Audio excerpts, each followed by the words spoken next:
Good morning. This is Thursday. I want to share with you this very important technique that I learned again and again uh, that I did not really follow. Sometimes it's not a big deal, but the best tip is that whatever project you're working on, you need to create some sort of checklist, basically item list that you need to be handled or somebody have to fix. For example, I have done a lot of home maintenance projects over in Thailand last month, and it went sort of okay, depending on the quality of the workers that you hire. But a few times I ended up, not minor, not major. I end up missing some items because, now you have a project where it's like you have only one or two items that you can remember, and that's good.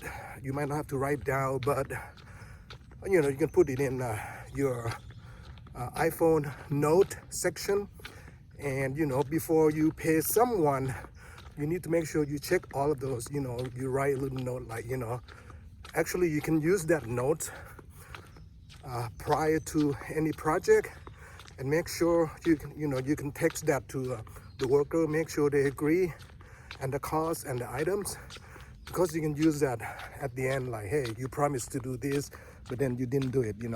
But the thing is that if you miss anything and let them go, pay them off, and then you forgot, oh, I forgot this item, probably nothing major, but you have to fix it later if they come back, provided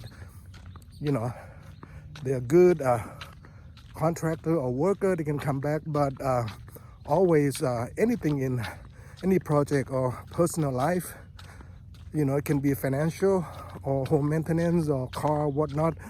Make sure you write down all the items that had problems that need to be fixed and the cost, and agree with that with whoever you're going to be hiring, because you can end up spending more money and they may not come back for a small job. That's what happened to me. I try to get them back, but then this is a tiny job item that they missed, that they can say, hey, you should have told us. Sometime when I had a contractor that worked on several things in my house, and he had crews that come in for each project, like doing tile, doing cement, doing ceiling work, because I had water leak. He had to fix the ceiling, doing roof, sort of rain spout, or whatever you call the metal rain spout that had to be replaced. He used different crews, so once you miss that, it's going to be harder for him to get that particular crew back. So anyway, to save money, save time, save the hassle, also create a checklist and follow your checklist before you pay anyone. And then hopefully your checklist is good. It can be added with some more items, but that will save you a lot of hassle. Can be that also allow you to think through the whole thing of what you needed, and always double check their work before you pay them off.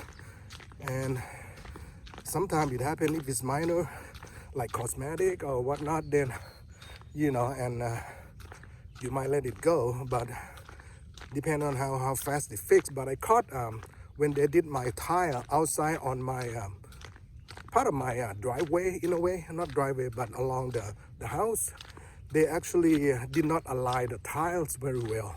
So I caught them in the middle. It is in Thailand, okay? So the other thing is that you should also monitor that work. You should be home, unless, even if you trust the guy, you should be home and regularly check their work and make sure they do it right the way you want it. If not, it will be easier at the time to correct it, instead of wait until he's done and then you came back and say, oh, it didn't look good. You have to tear it apart. That only is upset you and upset him, because you have to redo the whole thing, and do the extra work. Because the thing with the contractor is that they try to do the less work, use the less material, in general, as much as they can, so they can increase their profit and they can save their time and take more jobs. That's their motives. So anyway, saying for a long time here, many times, yeah. Hopefully it is helpful. Always have checklists, anything in your life. You're gonna be retiring, so create a checklist.